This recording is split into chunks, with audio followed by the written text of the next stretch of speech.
Vamos abrir as nossas Bíblias em 1 Samuel, capítulo 30, a partir do versículo 1.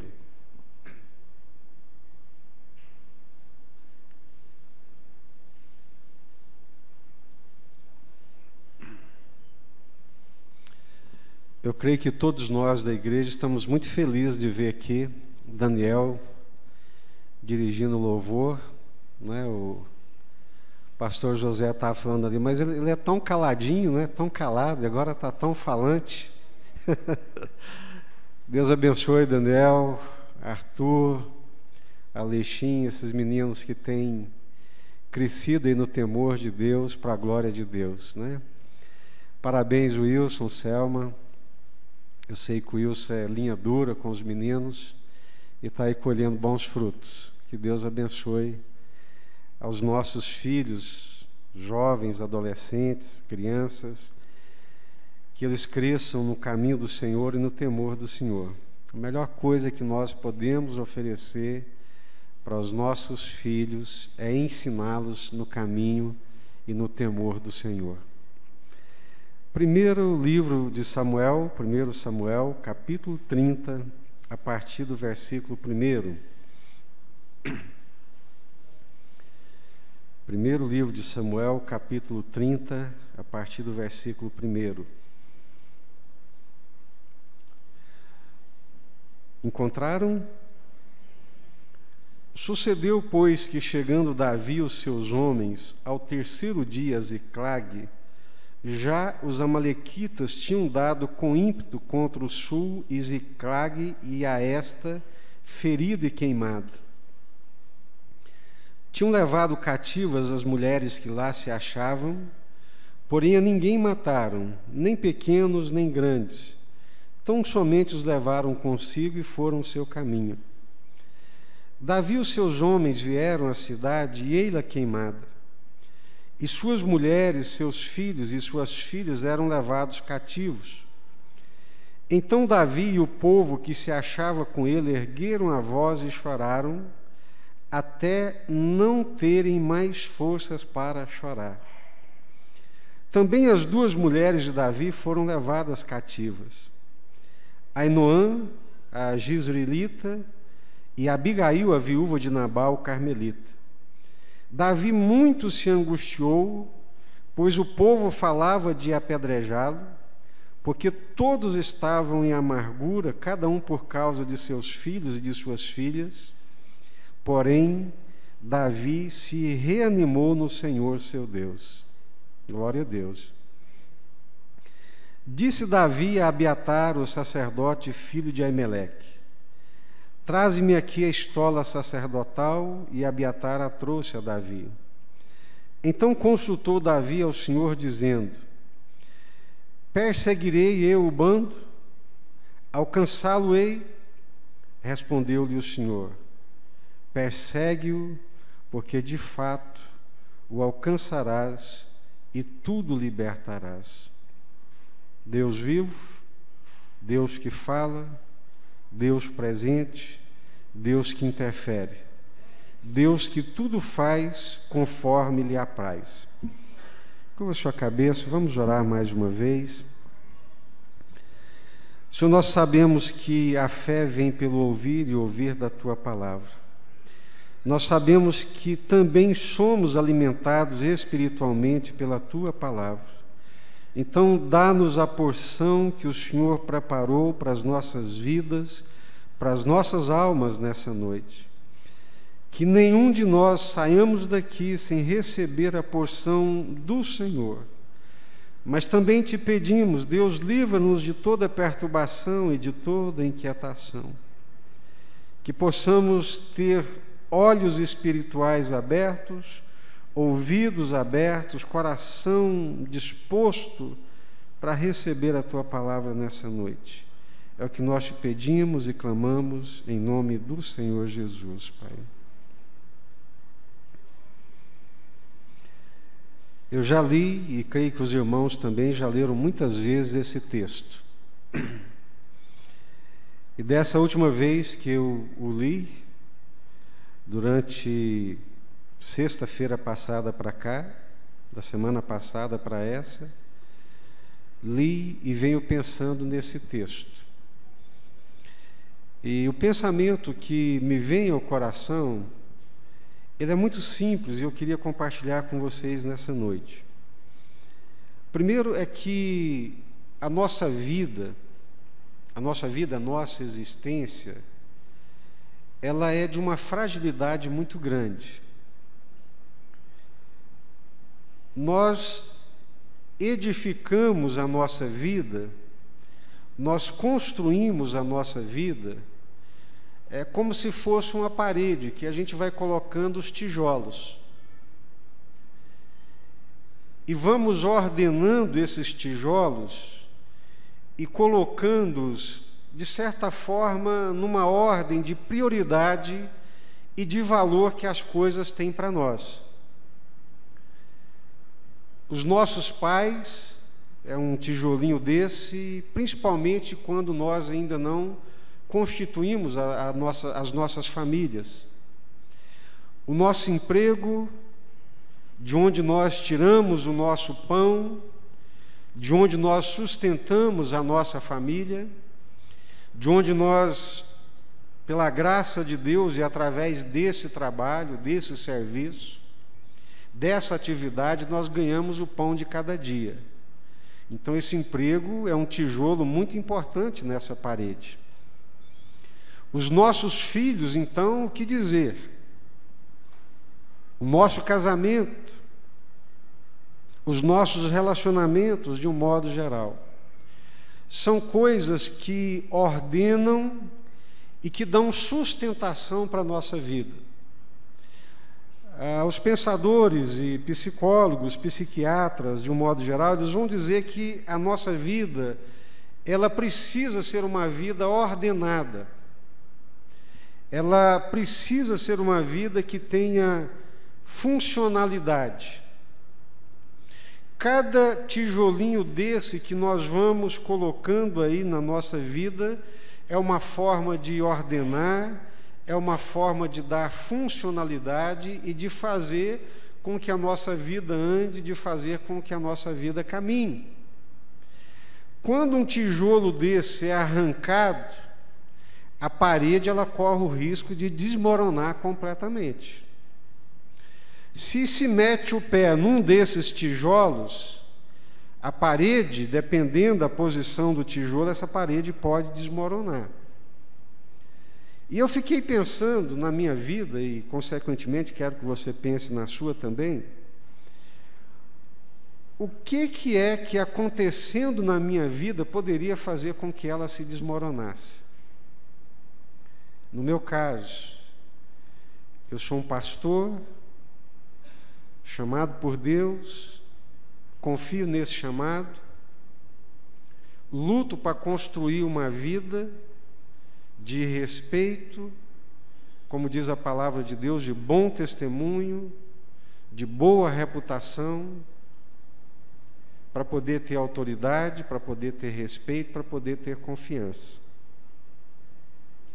Uma atitude minha poderia jogar tudo isso na lama. Hoje à tarde, encostei o carro na porta de casa, debaixo da árvore, pensando exatamente nisso. Deus, a minha vida é tão frágil que uma atitude minha impensada,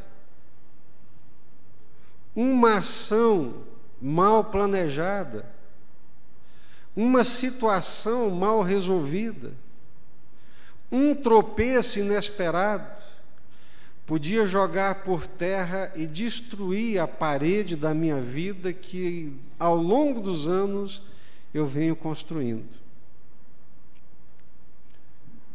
Um fracasso moral destruiria a minha vida, jogaria a minha vida por terra. Um acidente com meu filho, com minha filha, uma desventura poderia também jogar a parede da minha vida por terra. E pensando nisso, fiquei lembrando de uma família que eu cheguei a trabalhar com eles na minha infância, uma família numerosa, um casal que migrou de Minas Gerais aqui para o interior de Goiás, uma família de uns 8 filhos, e eu comecei a trabalhar com eles, e o velho era muito alegre, conversador, e a velha extremamente amargurada. Os olhos eram ruins, o semblante era perverso, e aquele olhar meu infantil, eu tinha um certo medo daquela velha que vivia pelos cantos. Ela não ficava à luz do dia, não era uma bruxa, não. Não saía à luz do dia, quando aparecia carrancuda, dando bronca, brigando com todo mundo, enchendo o saco do pobre do velho. Eu falei, o que tem na vida dessa velha que ela é tão carrancuda, olhar amargo, palavras amargas, semblante sempre fechado e carregado. Aí eu fui descobrir que alguns anos atrás, ante esse fato que estou lhes contando, os filhos se envolveram numa confusão de vizinhos, ali na vizinhança, e naquela confusão, briga e chuta, o vizinho arrancou o revólver, deu um tiro no filho, que pegou bem no peito, no coração, e o rapaz tombou morto. Deu outro tiro no velho, que por sorte pegou aqui no maxilar, e a bala se alojou aqui, e não causou mais danos. Aquela velha nunca se recuperou do fato de ter perdido o filho daquele modo e daquela maneira. Aquele filho, apesar dela ter muitos filhos, e tinha muitos, e todos muito queridos por ela, era uma matriarca, mas ela nunca conseguiu se recuperar. E eu fiquei pensando como é que a vida dela se desmoronou, perdeu o gosto, perdeu o prazer pela vida, a partir de uma desventura, a partir dessa perda, obviamente, que é irreparável. Conheço pessoas que suas vidas desmoronaram porque perderam o seu emprego. Gastaram tanto da sua vida, das suas energias, deram tanto por aquela atividade, por aquele trabalho, fizeram com tanto gosto, fizeram com tanto apreço, com tanta dedicação, que o dia que lhe disseram, passe lá no departamento de pessoal, e que ele chegou lá, estava a sua carta demissória. Foi uma paulada, um chute na parede que a vida desmoronou. Eu fiz o meu melhor, eu gastei a minha energia, e um trabalho, um serviço, um emprego fez a vida desmoronar. Já li na nossa farta literatura de ministério e de pessoas que militam no ministério, que alguns, quando chegou o momento do ocaso, o momento de sair de cena, a vida desmoronou e entraram numa depressão profunda. Poucas coisas podem fazer desmoronar a nossa vida. Quanto maior a nossa construção, como diziam os antigos, quanto maior a palmeira, maior o tombo. Quanto mais velhos, quanto maior as nossas edificações, de certa forma, mais frágeis nós vamos ficando também. Alguns que as suas vidas desmoronaram quando um relacionamento amoroso foi quebrado. A vida perdeu o gosto, a vida perdeu o sentido. A existência desmoronou.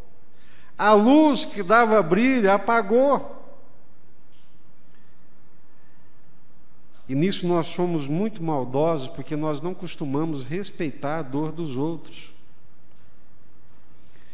Às vezes nós somos altivos e fazemos exatamente aquilo que Jesus não ensinou a gente a fazer. Nós olhamos para o outro, para a fragilidade, para a dor, para a vida quebrada, para a vida destruída, e muitas vezes acabamos de esmagar aquela cana já quebrada, ou acabamos de apagar o pavio que fumega. Quantos tiveram as suas vidas completamente transtornadas? Eu me lembro os dias que antecederam o resultado dos exames da irmã Ita. Pela amizade que temos, eu e o irmão Altair, e sempre ligando, chegou o resultado, irmão Altair. E ele, não, meu coração está em suspenso. E é assim que fica o coração. E como é que fica o seu coração quando você abre aquele envelope com o resultado do exame, da biópsia, depois de dias sem dormir, virando na cama de um lado para o outro, imaginando que o pior pudesse acontecer, e quando você abre o envelope, o pior está lá escrito. Aquilo que você temia e sonhava, e desejava, pedia para que não acontecesse, aconteceu, está lá, está escrito. O que fazer nessas horas?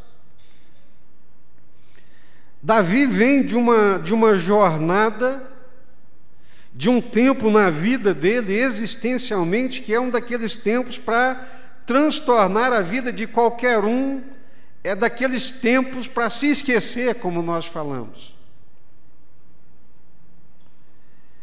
Do nada,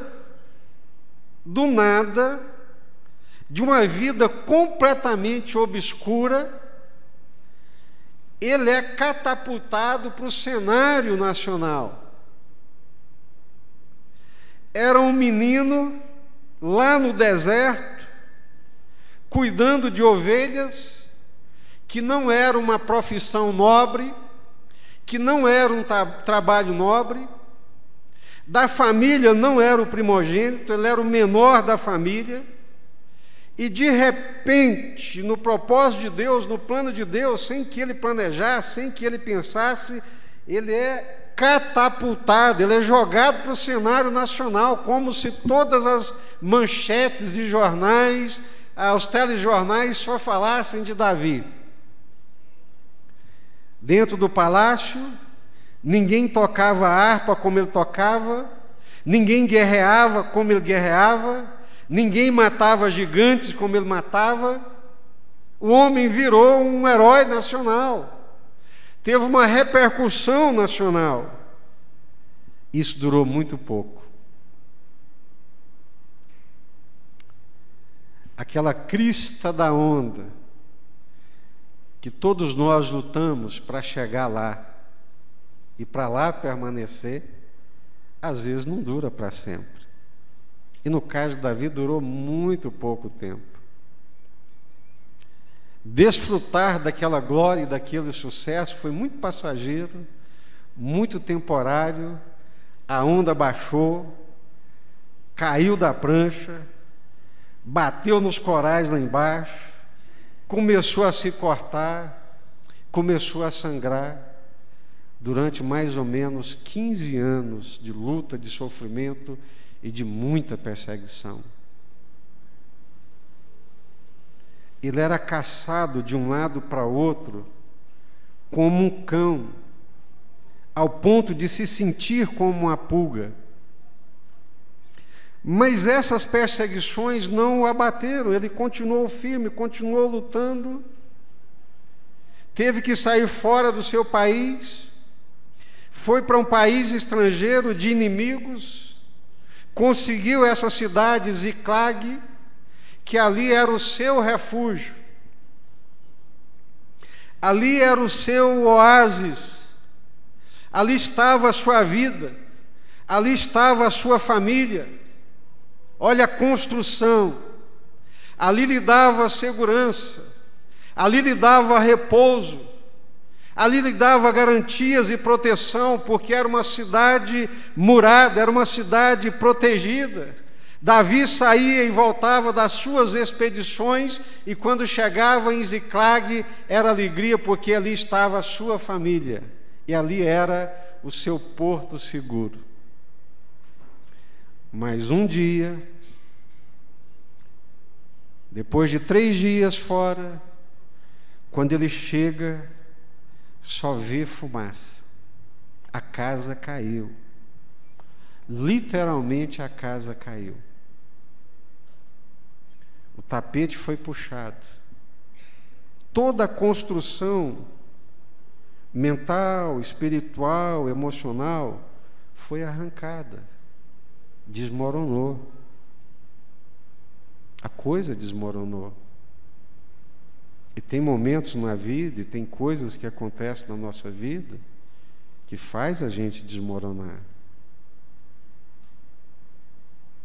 Davi e seus homens vieram à cidade, e eis que a cidade estava queimada. O lugar de refúgio, o lugar murado, o lugar de proteção, já não existia mais. Quantos passam a vida construindo a vida, tijolo a tijolo, com muita dificuldade, e às vezes a coisa desmorona. Desmoronou. Então Davi e o povo que se achava com ele ergueram a voz e choraram. E como é que eles choraram? Está aí no versículo 4. Como é que foi? Ergueram a voz. Consegue imaginar 600 homens chorando? Guerreiros, batalhadores, acostumados a vencer gigantes. Depois leia a história dos valentes de Davi. Tinha aí, dentre esses homens que eram extremamente valentes. Um deles entrou dentro de uma cova no período da nevasca, e ali dentro lutou e matou um desses animais mais ferozes que se possa imaginar. Não teve medo. Não tinha medo de leão, não tinha medo de urso, não tinha medo de gigante. Não se assombravam com leões, com gigantes, com ursos. Um deles matou 600 soldados. Mas esse dia foi o dia mau. Esse dia a casa caiu, a casa desmoronou. Nesse dia foi tocado no ponto mais frágil da existência de todos eles. A cidade queimou. Os filhos, as esposas, a família, onde é que estava?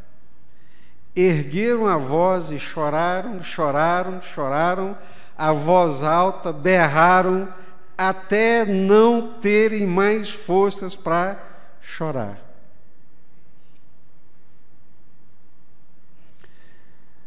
E para complicar ainda mais a situação, Davi muito se angustiou, pois o povo falava de apedrejá-lo.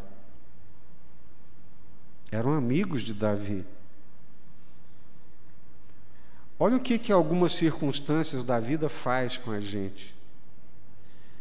Esses amigos de Davi, um dia Davi estava no campo e o exército dos filisteus haviam cercado a cidade de Belém, Davi no deserto.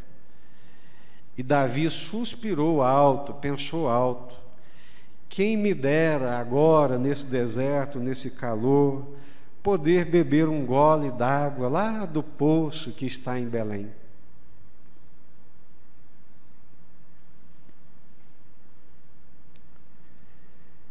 Esses amigos de Davi andaram a noite inteira, passaram pelo exército inimigo, foram lá no poço, tiraram água, passaram pelo exército inimigo de novo, viajaram a noite inteira, chegou lá com a botija d'água, entregaram para Davi e disse: a sua alma suspirou para beber dessa água. Nós te amamos tanto e queremos ver você alegre e feliz tanto que aqui está a água que você tanto desejou. Mas nesse momento em que a vida desmoronou, em que a sustentação se esmigalhou, esses mesmos amigos queriam apedrejar Davi. Percebe quão angustiosa era a situação? Percebe quão devastadora era essa situação? Mas aconteceu uma coisa que deve acontecer na vida de todo homem de Deus e de toda mulher de Deus. A cidade caiu, a onda baixou, a prancha quebrou, caiu da crista da onda, a vida desmoronou, perdeu o carinho dos amigos, tão amigos, tão amáveis, e agora querem apedrejá-lo. Meu Deus, que mundo! Mas está escrito aí no versículo 6, porém, a adversativa, ou seja, ao contrário de toda essa angústia, em contraste com todo esse clima pesado, em contraste com toda essa destruição, Davi se reanima no Senhor seu Deus. Não tinha forças mais para poder chorar, mas teve forças para se reanimar em Deus. Deus, aconteceu o que eu não esperava que acontecesse. Perdi meus filhos, perdi minha família, não tem ninguém aqui agora, e os meus amáveis, os meus queridos me viram as costas e querem me apedrejar. Mas Tu és o Deus da minha vida, Tu és o Deus da minha salvação. O Senhor nunca me deixou na chapada, o Senhor nunca me largou na mão, e não é hoje que o Senhor vai largar. Eu confio no Senhor. Confio no Senhor e confio no Senhor de todo o meu coração. Reanimou-se no Senhor seu Deus. O que é reanimar-se no Senhor? É arrancar forças em Deus, não das circunstâncias. E o que foi a outra coisa que Davi fez? Reanimou-se no Senhor, e o que foi outra coisa? Buscou o Senhor, consultou o Senhor. Naquela época se consultava o Senhor por Urim e Tumim, as vestes sacerdotais. Traze-me aqui a estola sacerdotal. E Abiatar a trouxe. Então consultou Davi ao Senhor. E agora, Senhor? Acabou? Está tudo perdido? Sem chance? Não tem jeito mais? É isso mesmo? Vou engolir a dor, a amargura? O que eu devo fazer, Senhor? O que eu vou fazer agora, Senhor? Isso aqui era a minha proteção, isso aqui era a minha segurança. Esses amigos aqui eram os que me reanimavam. O que eu vou fazer, Senhor? Perseguirei o bando? Estamos cansados? Se eu os perseguir, alcançá-los-ei? O que está escrito aí na sua Bíblia? Fala para mim, o que está escrito aí? Versículo 8. Perguntou Davi ao Senhor: perseguirei o bando? Alcançá-lo-ei? O que está escrito aí? Respondeu-lhe o Senhor: Deus é um Deus que responde. Deus é um Deus vivo. Deus é um Deus que fala. Deus é um Deus que nos anima. Não existe uma forma quadrada de Deus falar com a gente. Mas o fato é indubitável, é que Deus fala. Às vezes Deus fala ao coração numa impressão tão forte que a gente sabe que foi Deus e nada tira aquela convicção do coração. Às vezes Deus fala num sonho e a gente sabe que é um sonho de Deus e nada tira aquilo do coração. É Deus que falou, pronto, acabou. Mas qual que é o nosso problema? Ao invés de agir como Davi, nos percalços, nos tropeços, nos desmoronamentos da vida, nós queremos achar o primeiro culpado para meter pedra nele. Queremos transferir para cima de outro todas as nossas desventuras. Davi não. Buscou o Senhor. Reanimou-se no Senhor. Sabia e tinha plena convicção que Deus era um Deus vivo, um Deus que respondia. Respondeu-lhe o Senhor. Isso aqui é a palavra-chave da mensagem de Deus para nós aqui nessa noite. Deus é um Deus que ouve. Deus é um Deus que responde. Deus é um Deus que fala conosco. Buscar-me-eis e me achareis quando me buscar de todo o vosso coração. Sabe qual que é o nosso problema? Se chama incredulidade. Ricardo Barbosa, pastor Ricardo Barbosa, diz que o principal ateísmo não é o que está lá na universidade, o ateísmo filosófico. É o ateísmo que está aqui dentro da igreja. De um povo que fala tanto em Deus, mas transforma Deus num Deus distante, num Deus irrelevante. Gente, esse Deus da Bíblia, Pai de Jesus, Deus de Davi, Deus de Abraão, Deus de Isaac, Deus de Jacó, é inigualável. Não há nada que se possa comparar a Ele. Não tem poder que se possa comparar ao poder de Deus. Não tem conselho que se possa comparar ao conselho de Deus. Não tem sabedoria que se possa comparar à sabedoria de Deus. Não há. E esse Deus é um Deus vivo, é um Deus que responde. Respondeu o Senhor a Davi.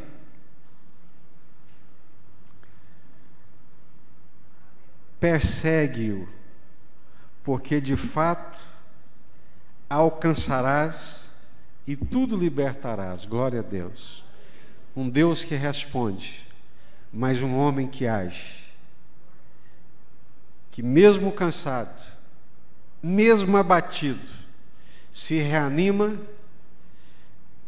pega as suas armas, pega a sua couraça, pega o seu escudo, pega a sua espada, não tem cavalo, é no pé, é na carreira, é na força humana, é na energia humana e sai correndo atrás, perseguindo atrás daquilo que era seu e que ele precisava trazer de volta pela graça de Deus e pelo poder de Deus.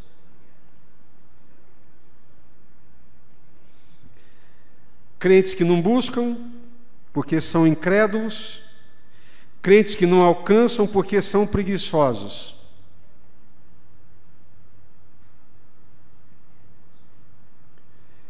Irmãos, eu nunca vi ninguém conquistar alguma coisa se não for através de muito esforço, muito trabalho e muita dedicação.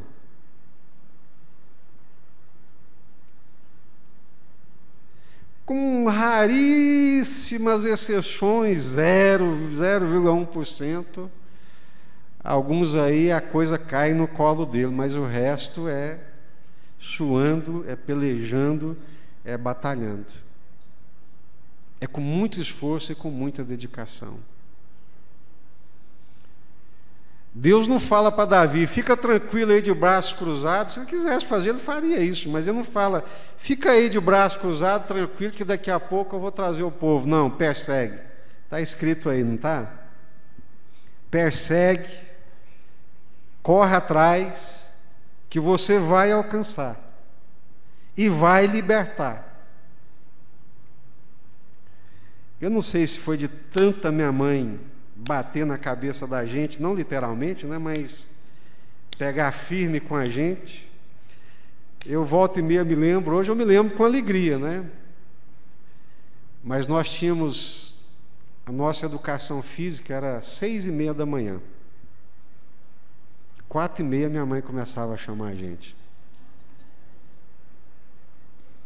4:30. Era desse jeito. Às vezes eu lembro, essas coisas me batem na memória, e eu lembro e falo, Deus, obrigado pela minha mãe, tadinha. Tão sem sabedoria e não sabia o bem que estava fazendo para nós. Era meu irmão mais velho primeiro, fulano, Beltrano, assim brava. Ah, o que foi, mãe? O que foi? Não, é senhora. Tá cedo, mãe. 10 minutos depois, fulano, ciclano, não espera eu chamar de novo não, porque senão eu tiro todo mundo na cama no porrete. Eu levantava eu mais o meu irmão aqui os dias frios, põe o shortinho de educação física, a conguinha, né? Não tinha que chute ainda nessa época. Era a conguinha mesmo, saiu os dois, feito 2 pintinhos ali para fora de casa, com frio. Marchava para a padaria.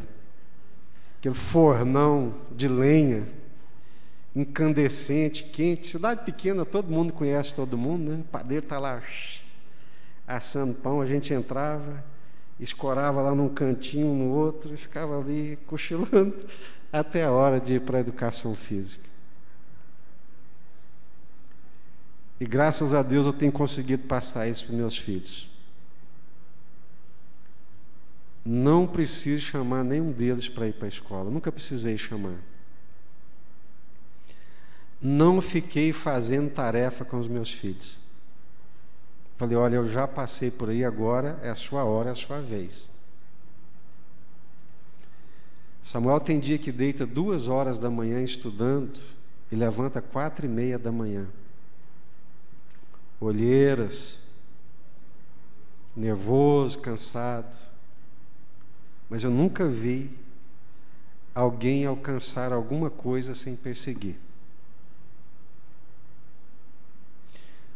Nunca vi pessoas, né, que conquistam, se essas conquistas não se deram através de muito esforço, de muito trabalho e de muita dedicação. Fazendo aqui uma pequena revisão, né, para a gente encerrar. A nossa vida é muito frágil. Nós fazemos as nossas construções, planejamos a nossa vida normal, criamos as nossas expectativas, mas um tijolinho que sai do lugar pode fazer a nossa vida desmoronar. Mas se ela desmorona e nós temos o Senhor, nós nos reanimamos no Senhor e pela graça do Senhor reconstruímos. Deus nos fortalece para a peleja. Deus nos fortalece para a batalha. Deus nos fortalece para a gente continuar pelejando, continuar batalhando. Viver pela fé é viver na confiança. Viver pela fé é andando, é caminhando, é não parando, é perseguindo, é lutando, é pelejando. Eu gostava demais do seu Jorge Sayum, pai do Pedro. Encontrava com o seu Jorge na rua, já para os seus 96 anos de idade, mal enxergando, trêmulo as perninhas. Seu Jorge, o senhor está bem, seu Jorge? Pela voz, né? Ô Jesus, estou bem. Como é que está o senhor? Vai, estou aqui. Eu não entrego a rapadura de jeito nenhum. Se a morte quiser me pegar, ela vai pegar, mas vai ser de surpresa. Porque eu não entrego a rapadura. Viveu 96 anos. Uma força, uma renovação, uma disposição em Deus, uma alegria com a vida. Um homem que enfrentou muitas lutas, muitos percalços, perdeu a primeira esposa muito cedo, ficou com os filhos, mas não entregou a rapadura. Com mais de 80 anos, eu lembro ele, na época, um dos poucos farmacêuticos formados da cidade, mais de 80 anos, aposentado, trabalhando, assinando aí pelas farmácias. Nós construímos, às vezes a circunstância abala, inesperadamente, mas em Deus e pela graça de Deus nós nos reanimamos, buscamos o Senhor, continuamos lutando e continuamos perseguindo para a glória de Deus. Amém? E sabe o que é melhor? No Senhor o nosso trabalho não é vão, no Senhor o nosso esforço não é vão. Vamos orar? Vamos ficar de pé, vamos orar?